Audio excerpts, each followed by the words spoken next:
right now. Well, we're recording. D at the Intelligent Revenue Plantation or whatever that says platform. I've got to easily change my settings real quick. Wow, where are you going to next? San Francisco. Holy crap, the city by the bay. Hey, all I gotta say is I'm in a little weird attire tonight because we're rocking the tight end 3 combine jersey of Mr. Monday Night Football himself. Oh, it's on the bottom. That's right. Damn it. Z-Dub. Hurts, baby. We're about to get this Monday Night Football game over the weak Cowboys. Although Easily. They're not that weak this year. They're pretty strong, huh? Well, you tell me, living in McKinney, Texas. They're 2-1? 2-1. They lost their game to the Bucks in the season opener. In a tight one. Could have went either way. Definitely a good game. I think the Cowboys should be a lot better than they've been in recent years at full health. Obviously missing Dak from week 5 on last year, but Bird Gang, we're here. Oh, Bird Gang all day. G through 50 on it. I love to see that. Oh, absolutely, especially as the underdogs. Yeah, G's been betting more often, and it's hilarious to see him ask all the questions, and he's like, "Wait, so money line?" And I don't know a lot of that stuff either, but it's so funny to see that. It's good to get into. Hopefully, excuse me. Hopefully, golf season coming up again. Not over the COVID, D. Well, exposing myself to everyone out there. Don't worry, you can't catch it through a screen. Oh, no, I actually heard the CDC said you can, so I'm going to get my mask. Travels through the microphone. Oh, shoot, you're right. Damn it. Oh, my gosh. Okay, I guess this is a Ryder Cup little recap, but RCRC, Ryder Cup recap. RCRC. I'd love to play with those RC cars back in the day. I've got my 149th Open. Wait, nope, I'm sorry, 148th Open Championship. That was Royal Portrush. The one that Shane Lowry run in his home country of Ireland, even though it was technically Shane Lowry gave us a dagger on the 18th hole with that incredible up and down par on 18. Oh, yeah. What was that, 140 out? Yeah, 140 up and down. Incredible. Stuck it close. He knew he had to. I think he was playing with Hatton that day, and Hatton missed his birdie putt. And then it came up big for Lowry to be able to have the match there. Yeah. Half point on the board and a putter toss. And a putter toss and a big, Ireland Grizzly Gur, which, He let it out. But that was just, rookie at the Ryder Cup. He was talking about how much it meant to him to be there. And I think his quote was, how much I believed and how much faith I had being down 6. I can only imagine what I would have felt like if we were winning. Yeah, well, I'm a big USA fan, so he's not ever going to know what that feels like because with this young squad that we have, by the way, greatest of all time. We just the team that we assembled is the greatest of all time. As of right now, they've put up the most points on the board in any Ryder Cup. That's just incredible. In the modern era. Right? In the modern era, yeah. Yeah, so I think that's since 75 or so whenever they combined all of Europe and modernized the scoring system. But, of course, shout out Massachusetts, the original Ryder Cup 1927 at Worcester Country Club. Oh, my gosh, Boston itself, D. Represent. That was just Great Britain versus the United States back at those times. And then the addition of Great Britain and Ireland, and I want to say, the 50s and 60s, and somewhere in the 70s, it became all of Europe against the United States. And it's been the premier event in golf. I love that it's at the end of the season. There's playoffs now. Since 2007, we've had the FedEx Cup playoffs, but all the majors, all the playoffs, and you get a couple of weeks before, it's bi-yearly. You have the Ryder Cup, and then every other year would be the President's Cup. Yeah. So President's Cup is everybody except European players in the world against America. Correct. Yep. Team International, everyone minus Europe versus America. So the U.S. gets team play every year, whereas international teams only get to play once every other year. Gosh, we were talking about Lowry's up and down, and I think we'd be remiss not to talk about quite possibly the best up and down of all time. I mean, I don't know if I've ever seen an up and down from, you'll know the yardage. What was it? 50? I think it was 359, 360 range, right in there. Like, And I you almost can wish that was for like a par or something. Like, I wish it was like a true up and down, but like, since it was for Eagle in the opening match, like, what do you even do? Who was he playing? Sergio? playing Sergio, and there's no chance Sergio could drive that green. A lot of guys were getting up there close, but to actually fly it onto the green, you had to go over a dangerous line. And Very. incredible that he could just pop that on there on the fly. And he just, yeah. And then to sink the 25 plus footer, I mean, to open up your match. I think it I was don't 40 know feet. what I would do in that situation. You're just like, okay. I mean, my guy just up and down from 350, and I probably made birdie, and he just is sinking eagle on me right off the gate. Has to be a huge ego, like kick to the ego. Absolutely. And as we learned at the start of this week, Sergio has the most points ever by a Ryder Cupper in history. I think he had 25 and a half going into the week, and I think he added on 2 more at least. But just incredible for Sergio, a guy who's been a stalwart for the European team in the Ryder Cup, for him to go out there. Obviously, this is, maybe his 7th Ryder Cup, to double check on that, but he was so gracious. Yeah, he's been around, right? And Rory, this is Rory's 6th, so Sergio probably has more than that. But he won the new award they had for the sportsmanship. Him and DJ, the Tony Conklin Award, I think. Oh well, who won like the Nicholas Jack Award? Wasn't that? I think it was the Nicholas Conklin Sportsmanship Award, and it came from the concession that they had in I think 1969. But good year. Yeah, that was Jack Nicklaus giving a putt for Europe to retain the Ryder Cup, which you wouldn't think would happen all the time, but it was a fairly makeable putt, and he probably was going to nail it. But it was just a good move, and now we have the award, and Sergio and DJ won it this year. Yeah. But speaking to that, it's just that Sergio was so good this whole week about being, smiling and competitive, but enjoying himself. And as we've seen in years past, especially the Tiger Sergio days, it could get nasty out there. I wanted to see it get a little nastier. Like I really enjoyed when JT laid his putter down and was like, "You're not giving me this. This is inside the hand." And then it sort of went back and forth. Lowry did it a couple times, and Bryson did it a couple times. Bryson's putter's like freaking 7 feet long, so can't really, But inside the leather, inside the leather for sure. But to the Sergio point of him just having a great time, the picture of him just like with his arms wide out when Rahm just drips that putt, and he's just like, what? Like, you're number 1 player in the world. Like, that picture of like Lake Michigan in the background is just like so Sergio. Oh yeah, and not to give too much credit to the guys over at Barstool, but they had a good title come out, Slaughter by the Water. I like that. I like that. Since this is one of the first recordings, we were missed if we didn't call out, some guys that we're trying to whoop on. And, Riggsy, he can get it for sure. I mean, Trent, Daddy, I might be able to get you left-handed like DJ did. I'm just kidding, Trent, if you're listening to this.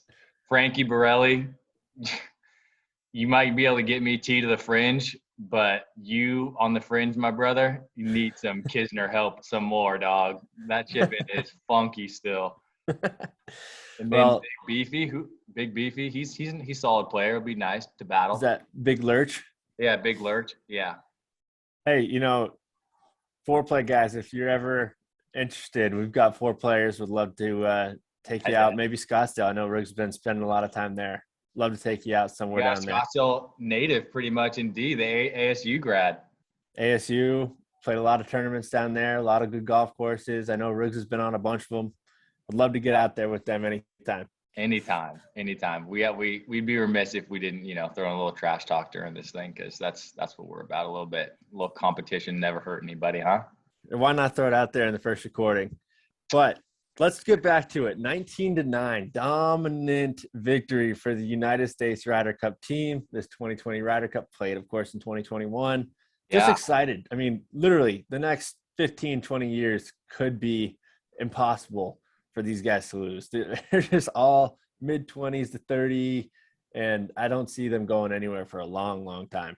Yeah, and like we were talking to, I think there's a lot of hype and a lot of talk about, oh, these aren't going to be able to be good teammates, and these people are this, and Brooks and Bryson are going to, butt heads, and it was awesome to see him like with the stepbrother shirt. That was hilarious. But I think the media missed the fact that these guys mentioned that they've known each other since high school, like junior, like Ryder Cup days. These guys all know each other. And so to think that they wouldn't come together for the greater good of team and winning. And I think their slogan was like, we just don't want to lose. Like, that's why we're going to come together. Like, we're not coming together because like maybe we're not best friends, but like we all just hate losing. And we've lost the past, 3 or 4 Ryder Cups. And like, we just don't want that to happen anymore. Since the turn of the century or the new millennium, Europe has won 7 Ryder Cups, and after yesterday, the United States has won now 3 Ryder Cups. So I know we won in '99 with Justin Leonard at the Country Club in Brookline. Shout out to the host sort of a weak celebration. He could have done better than that. I agree, but it was a sweet putty hit. Oh, and all time. Really excited to see the U.S. Open played there next year, but. So since '99, since that one, we did win 2016 at Hazeltine in Minnesota. So a couple of Midwestern wins in the last 5 years. But we lost big in France in 2018. That, of course, was Tiger started to get hot in the major season with a couple of top 10s at the Open and the PGA Championship, and then was just quiet and lost to Rahm to give Rahm his first Ryder Cup points. And Europe definitely dominated in Paris, and they've won, of course, 7 of the last 10. So I think the tides have turned. Last 10. That is a butt kicking right there. But overall, I think the United States has won over 40 Ryder Cups to. No, that can't be right, can it? This is the 43rd Ryder Cup, but they've won. Maybe it's modern era. Yeah. But they've won more than Europe by quite a bit. I can fact check myself real quick here, but it's been tough for United States Ryder Cup teams in the last 20 years. But I think, like we've said, this is a new era for United States golf. We got some young guns to see. I mean, 6 rookies. I want to hit on the rookies. They really showed out. And, who was your all-star rookie? I think I have mine just because of what he did on the last day. Are you going to say Scotty Scheffler? Dude, that kid to take down. I love like diving into the psychology of it. He beat Rahm in match play. And then in that, I like to think in the team room, he's like, look, I kicked this guy's ass in match play. I'm going to do it again in the Ryder Cup. And he did. And you talking about the Dell in the – yeah. Oh, yeah. 4 up on him. In Just the an first incredible 4. showing. Holy crap. And he made 5 birdies in the first 6 holes. Like, oh my gosh. If there's ever a time to do it. I'm a little bit torn, but I think I'm giving the edge to Morikawa. I was watching on Sunday closely to see, was it going to be Morikawa or was it going to be Schauffele for my rookie? And I really thought Schauffele came out hot in the first 4 sessions, first 2 days. Yeah. But in the end, Morikawa held strong. Did he split his match with Hovland? Yeah, on Sunday? He went 3-0-1, I think, right? Or 4-0-1? 3-0-1. So he split with Hovland, which also wanted to touch on this. The last time that there was a Ryder Cup, both Hovland and Morikawa were still in college. And now they're the number 3 and number 14 player in the world, and Morikawa's got 2 majors. That is so story. Like, you tell that to him 2 years ago, and he's probably like, no way.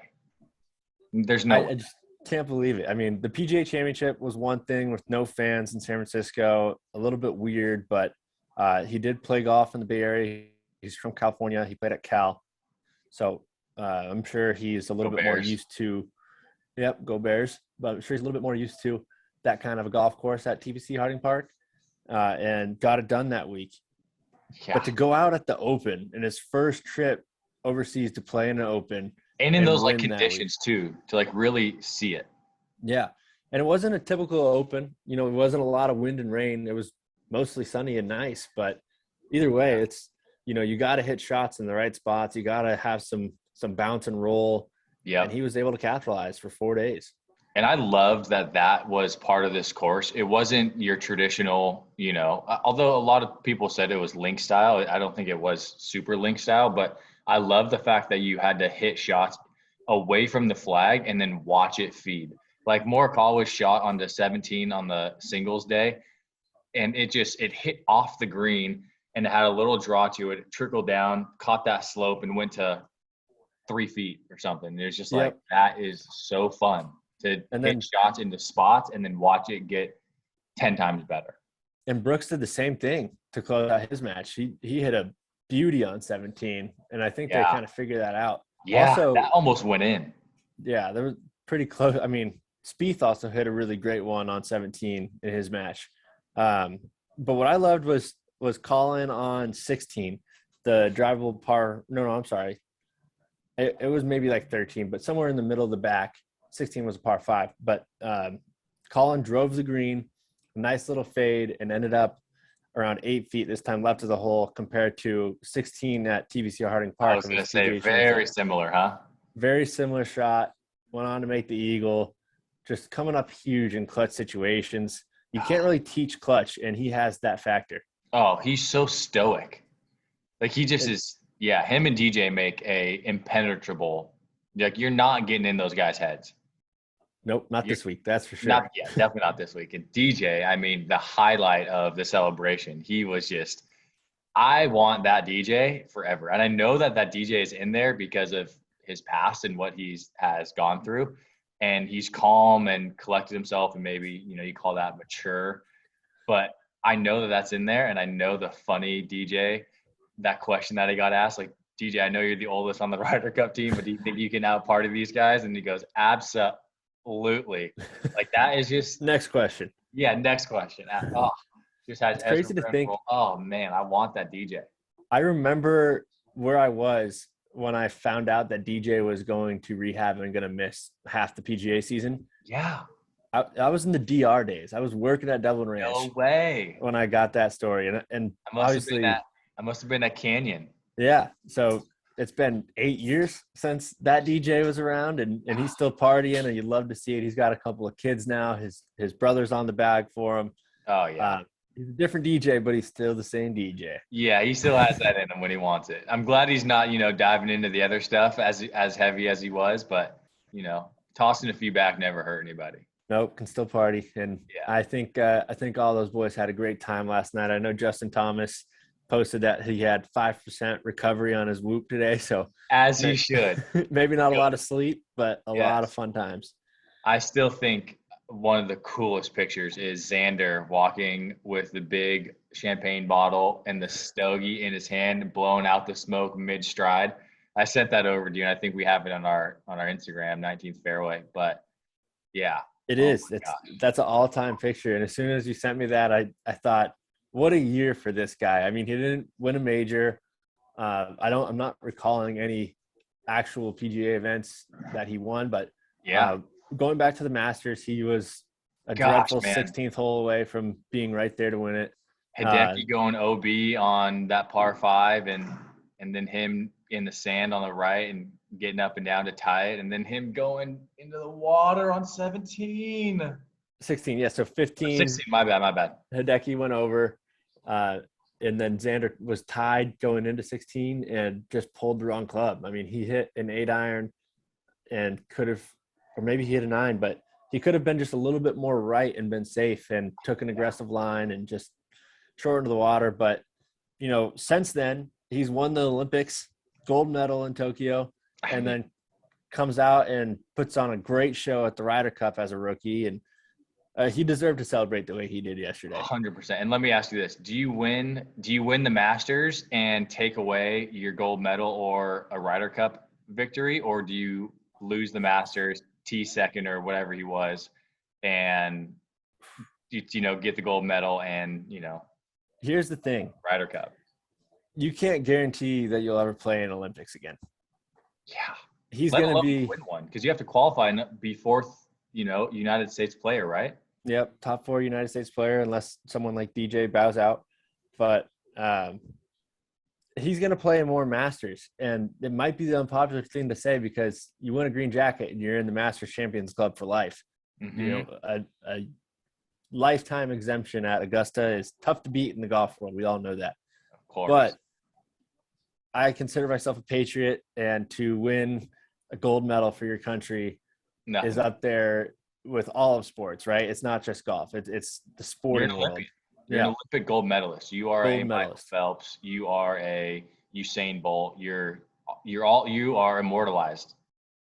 Absolutely. I mean, we all remember Justin Rose. That's, the biggest people. Justin Rose was explaining that people remember him winning the gold medal more than they remember him winning the Open. I mean, that's just that's a tough one to consider. I mean, do you want a major championship or do you want a gold medal? And I think the Masters is the Masters is the only one that's comparable. But yeah, of course. He'll be playing at the Masters he plays that, and the way he plays that course, I mean, clearly his worst finish I think is like a T8 or something, he hasn't finished outside the top 10 since he's played the course. That's incredible. So he's due. He's going to get one. He's due. He's 23, right? Like 24. No, I think he's a year older than us, or right? our same age, because he was at SDSU at the same time as some of our buddies. Oh, cool, even better. So yeah, so he's 28 years old. I mean, he's gonna have a lot of chances to, and he's one of the, what's his world ranking right now? He has to be like six. Worst, like top 5 even. Yeah, so he's going to the Olympics if he retains that. If he doesn't get better, I mean.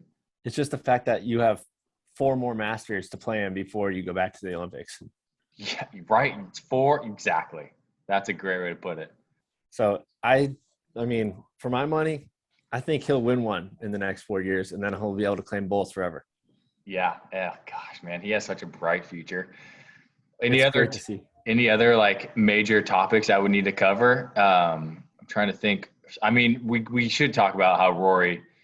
I saw his interview and how he got emotional, and I love Roy for that. But man, you can't be stinking it up like that if you want to be considered one of the, he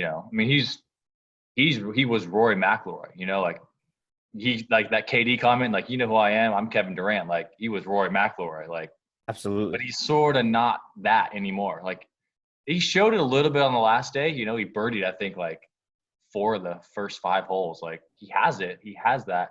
It's just there's something in between the ears or something. Like, I don't know what's going on where it's like I heard no laying up saying like Rahm isn't a very corporate guy. Like Rahm doesn't have all the money in the world like Rory does. And Rory's, children's are set, and he's starting a family and he's starting all these new chapters of his life. And he's been there, he's done that, he's won the majors, and maybe it doesn't mean, maybe getting super fired up for major championship golf and stuff, and doesn't fire him up like it does a Rahm or a Spieth or someone like that. And I don't know. Like I want to see Rory dominate again, but is that in the bag for him? I wouldn't quite put it in the bag for him. I mean, he's not going to have an easy road to win a major again. Obviously, we know that. And I think sitting out a foursome session, or it was foursomes in the morning, 4-ball in the evening. So for him to sit out of a Ryder Cup match was his first sign of age. I mean, he's never sat out a match in Ryder Cup history for him. I don't know if it's age. It's just playing. Like, I mean, he wasn't playing great. Like, like I think, I think Podrick was like, you got to go with something else. But I also agree with Justin Leonard. He was really pushing the fact of like, look, if there's any hope for Europe, Rory you have to at least give him the chance because he is Rory McIlroy. Like, and they put him in the driver's seat in that first match on Sunday. So he was appreciative of that, and he got it done against the guy we were just talking about who has such a bright future in Xander Schauffele. Yeah. It was incredible to see Rory come out and show a little bit of emotion when he held a putt early on in the match, and he held on the entire time. Xander gave him a couple scares, I think, in the middle of the match, but he held tight and he got his point. You can't really call it curtains on Rory McIlroy's career just yet. I think there's been some down years. He hasn't won a major since 2014, but I do believe if Tiger Woods can win the Masters at 43, Rory McIlroy can still win another major somewhere along the line. Yeah, he's healthy. Got a good head in the shoulders. He's probably been trying to do too much to keep up with the Bryson DeChambeaus of the world, but if he just works on his craft, we've shown he's one of the greatest drivers of the golf ball ever. And gosh, it was just so crazy because his iron game used to be an amazing iron player, like when he was like 18, 19, like really winning all of his major championships. And now that he's driving, he's in the fairway probably 80% of the time. And now it's just like, man, why can't we sharpen these wedges up? And why can't we be drilling these, why can't we be making more putts? That is, the putter too. But for Rory, he's got to make some putts. He's got to put it all together for 4 days to win a major. Obviously, I want to see him, and why not? Let's make it him versus Xander on a Sunday afternoon strolling through Augusta. That'd be great to see. That would be for the Grand Slam. That would be too beautiful. I know it's the big topic of every major season, but who do you think gets it first? Does Phil get a U.S. Open? Does Rory get a Masters, or does Jordan get the PGA Championship? I gotta go with Jordan. Jordan's won the latest. His form is. You didn't shock me with anything. This Ryder Cup. He wasn't. One shot shocked all of us. What shocked me more than the shot was the balance and athleticism of him. He trips, falls, legitimately in Lake Michigan.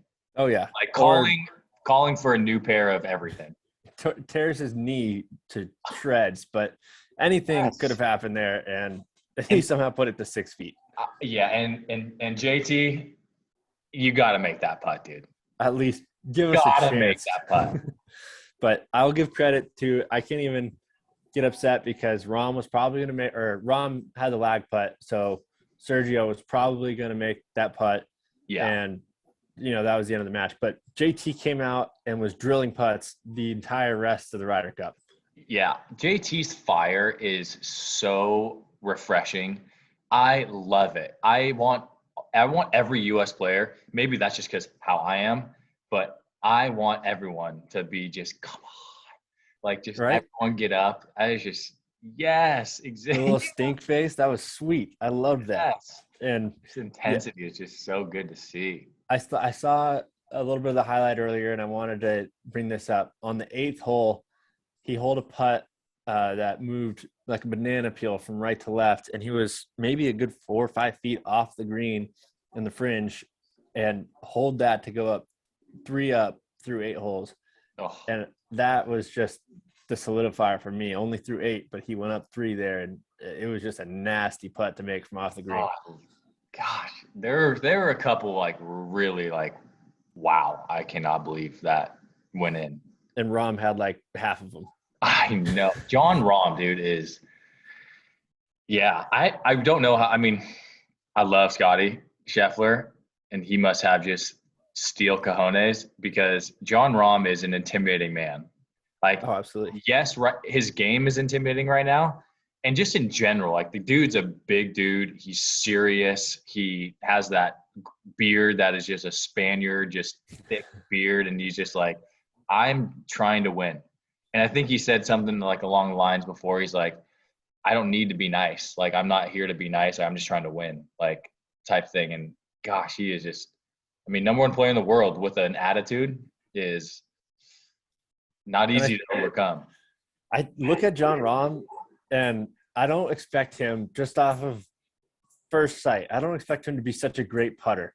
But the fact that he can pound the ball, his iron play is spectacular, and he's got incredible touch on the greens.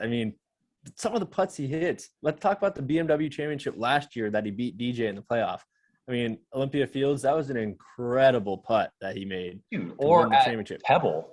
Or not Pebble. Was it Pebble? Torrey Pines for the Torrey Pines. I'm sorry. Yeah, Torrey Pines. The clutchness in the guy's DNA is just those 2 putts that he hit were just unreal. Back-to-back holes. When he did it on 17, I'm like, oh my God.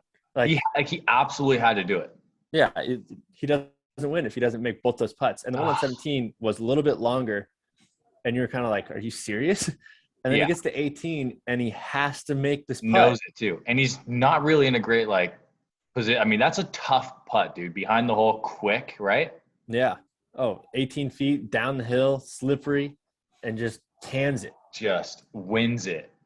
So when you take a guy who's built the way Jon Rahm is and you put a putting stroke in his resume, I mean, the guy has an arsenal of weapons, and he uses all of them, and he wins with it. I really – because I think we see the mindset that he has of the very, focused under pressure. And I would love to see how long he retains number one. Like, if he has the mindset of look, I'm the number one player in the world. No one's beating me. I'm trying my hardest to retain the number one, ranking. I think he could go a pretty long way. Like, DJ, he almost had it for, a year or so? Yeah, over 6 months, but that was also during the offseason. Yeah. DJ plays like the number one player in the world sometimes, for sure. We've seen a lot of Rory. I don't think I have to mention Tiger in this conversation, but there's been a few players to hold that spot outside of the big cat, and I think Jon Rahm is probably the most legit at this stage right now. Rory did have it for quite a while back around, 2015-ish when Tiger wasn't playing and Rory was still at the height of his game. Must be in Rory. But I think Jon Rahm is the most for real right now to hold on to that position for a good while. I do want to mention a quick shout out to Jordan Spieth getting his first half a point, but it's points. He's not winless. Yeah, he didn't get skunked. He didn't get skunked in his singles match, and that was the most shocking thing for me to see, is that he's never won a singles match, Jordan Spieth. And hearing Leonard and Azinger talk about how much it means on the European side, and of course it's starting to mean something more to these guys in the U.S. Yeah, your Ryder Cup record does follow you in your Hall of Fame career, right? And that's something that, Jordan Spieth has gotten points with Justin Thomas. I think Justin Thomas him and Thomas are 4-2-0 now. Yeah, good. He's a good player. He's a good teammate. Just but those so single crazy. matches, you would think that a guy like Jordan Spieth would be able to win more of those singles matches. Yeah, I know. You could tell that they were, even though it didn't mean anything, and maybe it did mean something to get to that, half 19th, record, and maybe that's what they were battling for. But you could tell Spieth wanted that on 18 too. He wasn't just coasting it in oh, we won the Ryder Cup, let's go, drink some ultras and, get after it. He was like, give me the yardage. What do you think this? What do you think that? And this is a personal opinion, and I could be crazy for this. I didn't see Spieth in the middle of the celebrations like we did in 2016 when, there's the famous picture of Phil dumping the champagne in Spieth's mouth. And Spieth did get Phil back. He returned the favor, giving him a little champagne. That's a great picture. But, as I was watching the celebrations yesterday, I saw guys like, Brooks, Bryson, JT, Finau is all over it. DJ obviously had a great time. Finau was getting after it. I love to see it. I was waiting to see if he was really drinking it or if he was just spraying it on people. Oh, he was letting it go. Absolutely. Yeah. He was commentating the whole time through the press conference. But I just didn't see Spieth going crazy yesterday after the celebrations. A little hurt from the not getting the full point, on his resume, you think, or that lingering over? I think there's maybe something to be said there. And you know me, I love watching Jordan Spieth play golf. I think he's incredible. Yeah. I'm just wondering if, and maybe there's some of it where, his wife being pregnant. Congratulations to Annie and Jordan on the baby incoming, by the way. Absolutely. I wonder if, maybe he held it back just a little bit to make her feel comfortable with everything. Yeah. Who knows? Either way, I could be totally wrong. He could have been the drunkest person there and not have known it. Right. Just seemed like maybe he was a little bit out of the camera shot. Still maybe in his feelings about not getting, that full point. Look, I love that, because if that's the case, that's just the competitive nature of Jordan Spieth. And I'm a huge, competition guy, and I let that go in my matches. If I lose to Garrett, on some days, that whole drive home, I'm like, what the heck happened? Why did G beat me? And I'm sure Garrett thinks the same way of like when he loses to me, is like, why the heck like I could have beat him, like, What but happened out there? yeah, like win the Ryder Cup. I mean, maybe you got to let that go. I mean, You won the cup on home soil. It was a big win. Obviously, they all partied, and I do think that Jordan Spieth partied. For anyone who wants to come at me about this, oh yeah, he had a great time. He won the Ryder Cup. I just didn't see him in the middle of the champagne spraying and everything yesterday. yeah. And if there's a question there that I'm missing, then yeah, who knows? Yeah, maybe to wrap it up, I am so happy for Stricker when I was listening to that press conference, and I love that the man gets emotional. I'm a softie when it comes to some stuff, and yes, yeah, for Wisconsin, all the Wisconsinites, and when he said that, he turns to the players, he goes, I've never won a major, and this is my major now, like that. I wasn't, gonna shed some tears, but man, that hit the soul nice, and I was so happy for him to have that in front of his family, all of his, I'm sure friends growing up, and everybody around that is special to him, to just lead the team to the best Ryder Cup of all time. Like that's just good for him. Like what a guy. Incredible. And not only that, but he was competing. I think he was like in the top 5 a couple of times this year on the PGA Tour, and he's he can still do it. Like he can. Yeah, he could have stepped in if someone got hurt. Yeah, I know. I was along that same line. I was looking at Phil the whole time, and I feel like I could look into Phil and see some some not envy, but maybe some like jealousy of like, gosh, I got to get here next year. Like I got to be here. Like I think Phil wants one more Ryder Cup victory. Yeah, like one more Ryder Cup hurrah chance. Because I think Tiger's probably going to get fingers crossed, Big Cat gets healthy, and, I hope he's chipping and putting nicely right now in his amazing backyard. And I hope he recovers quick and he gets back to that. But I also want Phil to get that last crack too, because he's such a competitor. I feel like I could tell that he wanted that. He wanted to be there. So if you are taking 2 guys off to get Phil and Tiger on in 2023? Okay, my gut says Harris English, replaced him with Tiger Woods off top. That's unfortunately Harris. You got to go to T Wood. I'm trying to think. At Berger. That's the 2 I would have thought of too. I mean, look, yeah, Berger had some questionable shots early in the week, but he came through clutch for us with some good shots. But I mean, Phil Mickelson, Tiger Woods, Berger, English. I think the boys would understand too. Yeah, and hey, English and Berger are forever Ryder Cup champions. They have that on their resume forever. And check it out.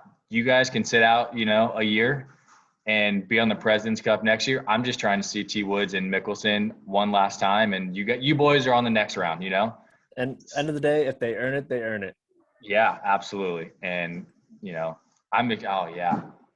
When does Phil become a captain? When does Phil become a captain? 2 years or 3 years or what? I'm not sure. I think they have someone for 2025, or I would assume at Bethpage, and then maybe after that. Obviously, Tiger's got to be a President's Cup captain. It's pretty nice, and a playing captain at that with a win.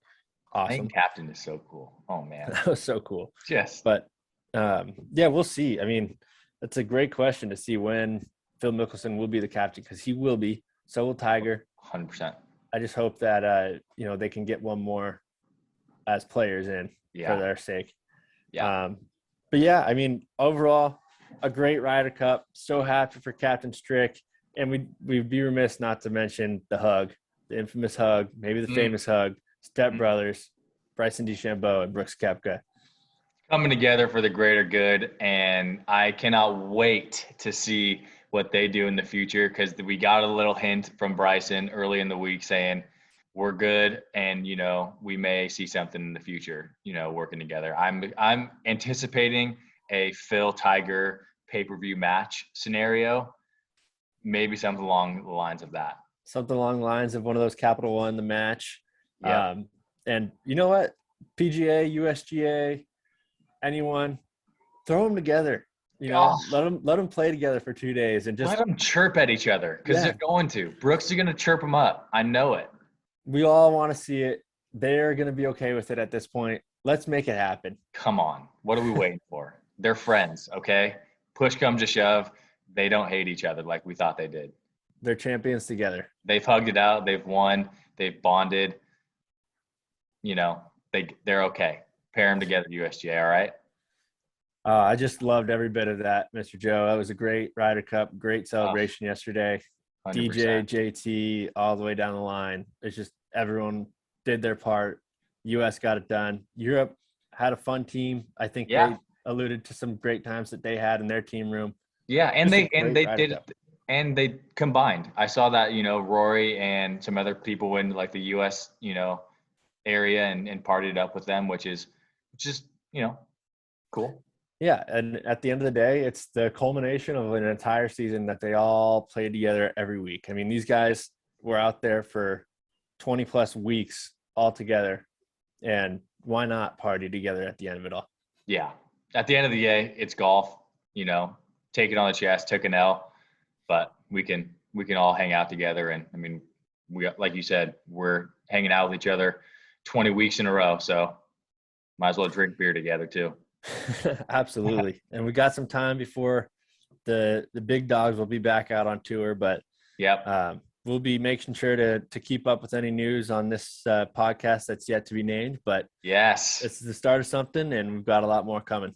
Yeah, we'll have some guests too. I'm sure G, our famous friend Will Dog, Luke, we've got a couple of good guests rolling in, I'm sure.